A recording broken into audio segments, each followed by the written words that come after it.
Hi, how are you?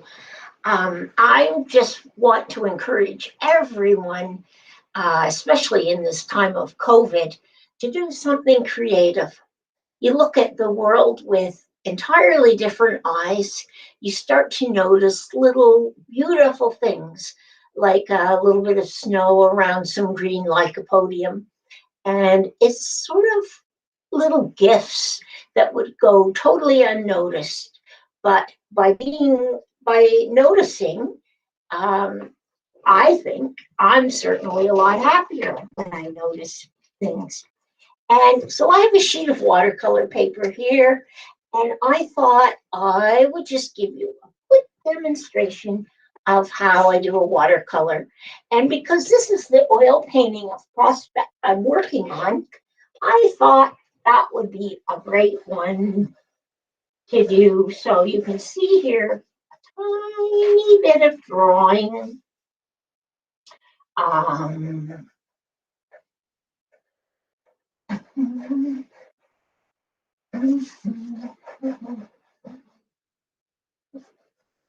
Not too much drawing, but just enough to get going here.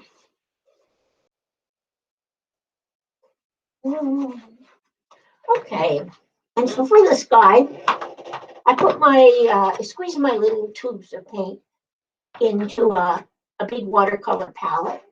And since I hadn't put the lid on, then I'll put a little water on them before I start. And then I'm going to wet the sky. So lots of water. You can use a big brush for this. More water than you really think you need. And you notice I have two waters here. Actually, I've got three waters, so that I've always got a little clean water handy.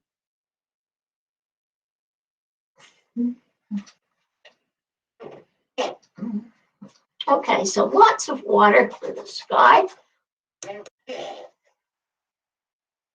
And then I can look at it on an angle and see if there are dry areas. And I can see there's dry areas here. Okay, and then I can dry the edges. I just got this taped on with masking tape. Dry the edges, dry the top, and for the edge that touches the water, I'm just going to dry this with a brush. So this is just taking the extra water off with a brush. And then I can mix up some color, some blue, lots of paint. I think a little mauve. And maybe see what this one, if this one's more up. Yeah, there, more ultramarine. Okay, so I got some paint mixed up. Now I dry my brush. I just have a cloth. Old diapers are great, but nobody seems to have them anymore. So pick up some paint, take the extra moisture off. And this, then when you're not adding extra moisture, you can see that the paint stays where you want it to. And there's a little hair there, so I just make sure that that's gone. A little bit of purple, take the extra moisture off.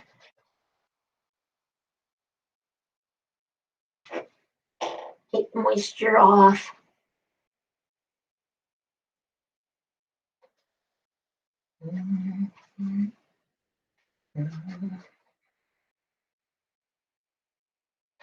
Now, because everything's going to dry a little lighter, you have to give lots of color.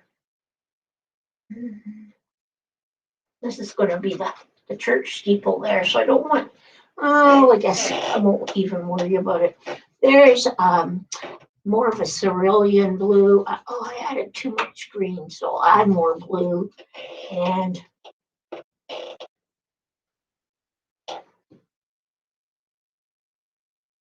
put that on the horizon there.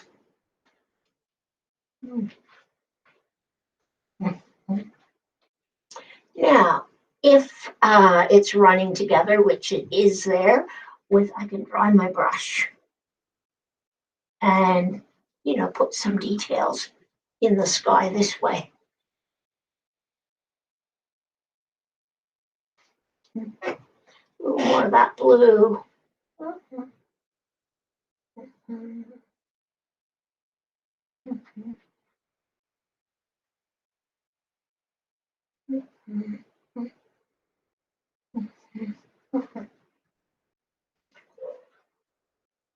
Then the best thing to do is just to let this completely dry and work on something else. And I'm going to work on the foreground here.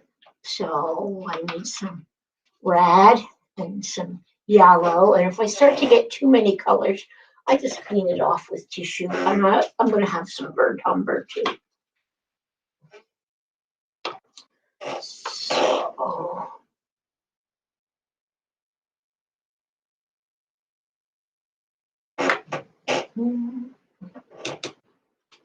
So don't have to dry your brush for this one because you're painting on dry paper. And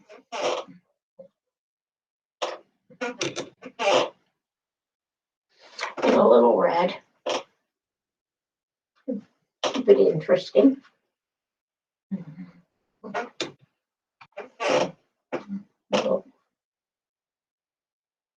And then I'm going to get a little more depth in here.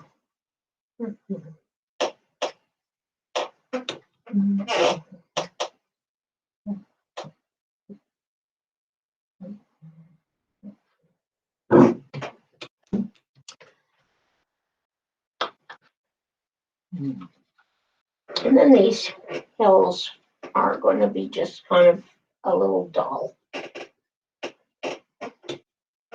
If you want it lighter, use more water. If you want it darker, use more paint.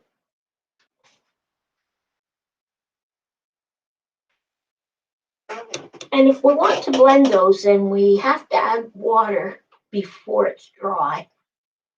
I don't know if we want to, but might want to soften the edges.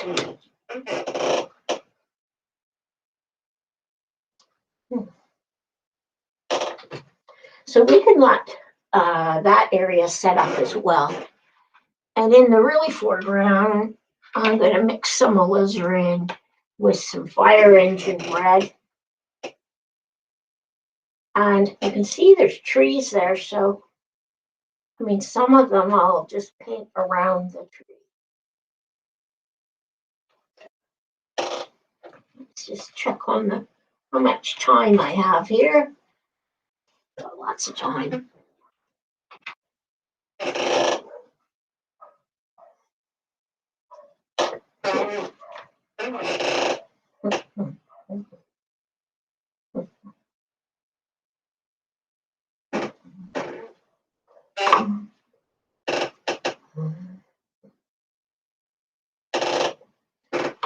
A little dark. The most important thing is to have fun with it. The killer for being creative is having to be perfect and having to have it work. So that'll always ruin everything. If you can just get rid of that, you'll have a lot more fun. And definitely don't start something creative. And even when somebody that you love says, "Oh, that's fabulous, you could sell that for money," give up the idea, because it really can be deadly for creativity. So I'm adding another color there. Now I'm gonna get a little more blue, and every time that gets completely awash with paint, I just clean it off. And you can see here I've got 2 dirty waters, and I still have 1 clean water. It's always nice to have a clean water. in case you need it. So I'm going to put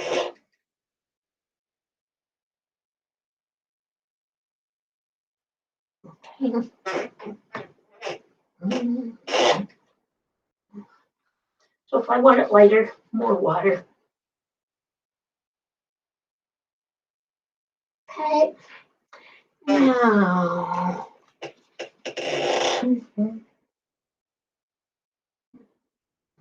this is the water here.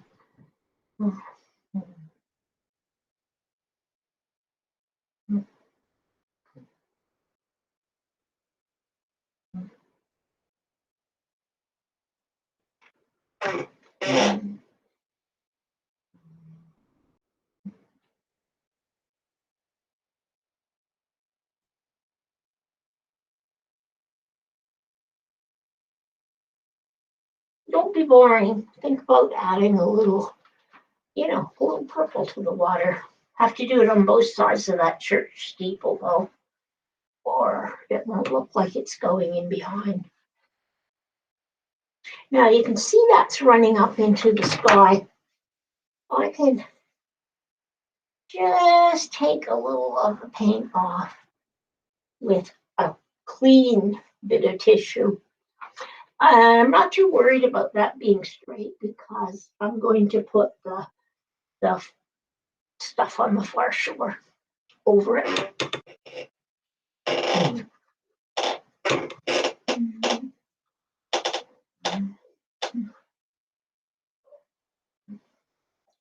Now with watercolors,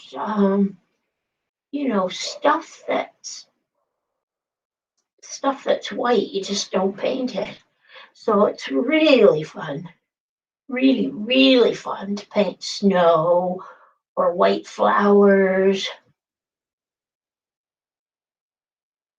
And because you really don't do all that much. Now I don't have, if I was really doing this to turn out, I might spend a little more time on the drawing. But this is a good start. And you can see I'm jumping around. I'm letting the areas dry a bit. So this is a yellow mixed with a little bit of sap green. I'm going to put that in there.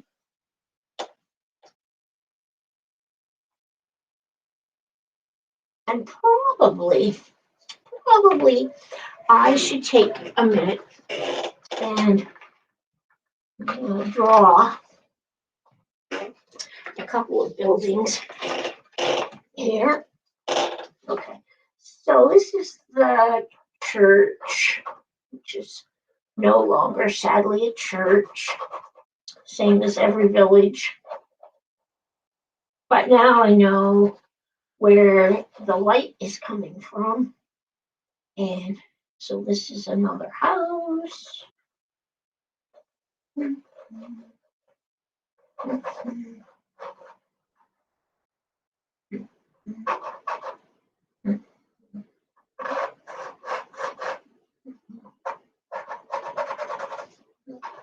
That's going to be grass.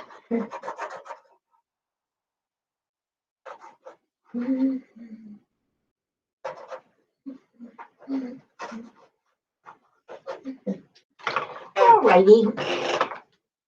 Now I'm going to pick up some darks here. See how much fun this is? It really is. It's just great. And here's Windsor Yellow Deep. I'm going to put some of that in there.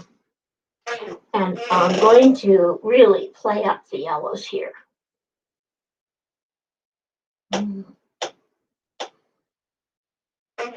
Now, one of my favorite colors is, it's Payne's Gray, which is a really nice blue gray, but I have enough yellow on my brush that you can't see it. Here it comes. A really nice blue gray. Every color has its own property, and the one big problem with Payne's Gray is that it dries, mostly the paint's dry, 10% lighter. You can already see that the sky is dried lighter. But Payne's Gray dries 40% lighter. So knowing that whenever you use it, you have to use lots of it.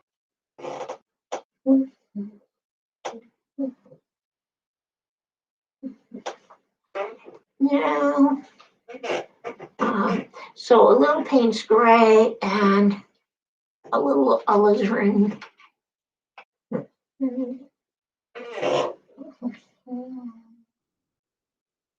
Give some detail. Then again, you know, before it's dry, soften one edge. Just have fun with it. And if you think, oh, that's way too dark, you can either blot it out. And if you blot it out, then kind of one piece of tissue, no up and down, just one down. But the other way of softening it is just to do with your brush.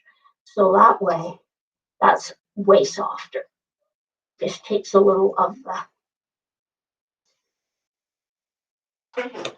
the color off again. Actually, it's a way of making a blend. That's a really important skill to learn is, you put a little color on, you put a little water next to it, and then you just join them together. And it goes from dark to light. This is Windsor Violet. I love Windsor Violet. It's just a really nice purple.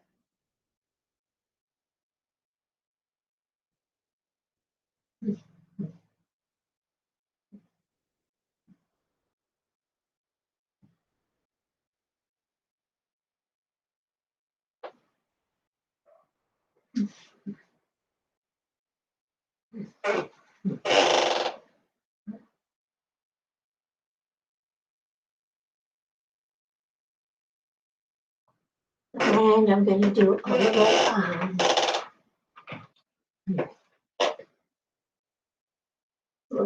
a little shoreline in here.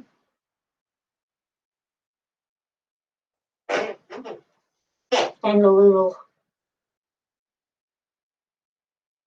yellow. Okay. Payne's Gray now for the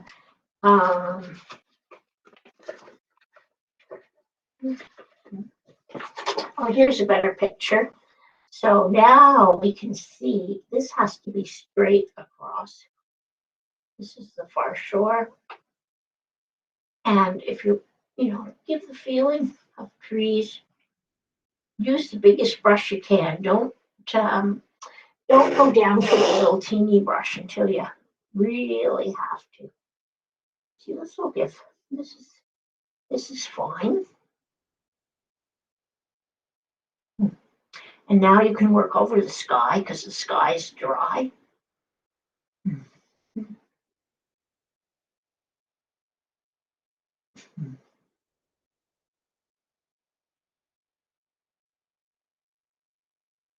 I used to be a real purist and, would never use any white paint. But now if I need a little white paint, I'm happy to add some, and it's called gouache if it's got white in it, because the watercolors are all pretty transparent. So this is going to be the base here. And then I'm going to put a little bit more there.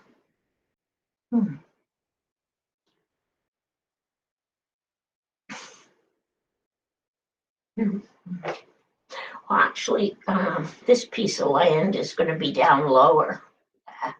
So that's even better.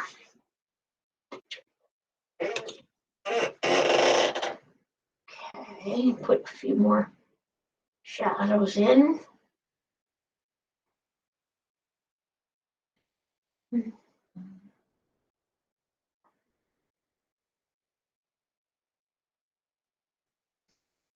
But if you use a bit of gouache, then there's nothing to say you can't, put some chimneys and stuff in afterwards over the white.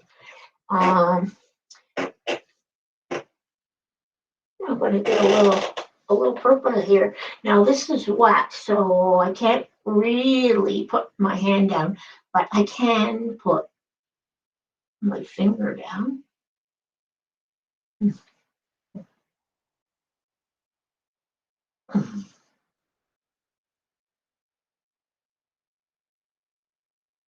Now I want that to look white, and I think it's just a little bit too dark. So I'm going to give it just never up and down, just one lift there. Now you can see the difference. Okay, well, almost at a time, but I am already cooking here. I can see that this has run in a bit, which means I'll have to crop the side off the painting. And because I might forget and really build my buildings out, this would be a time to take your masking tape, and this just reminds you that the painting is only going to be a certain width. And then this way, you've got a perfect sky with no little blips. And at the very end, I probably would do, you know, uh, some windows.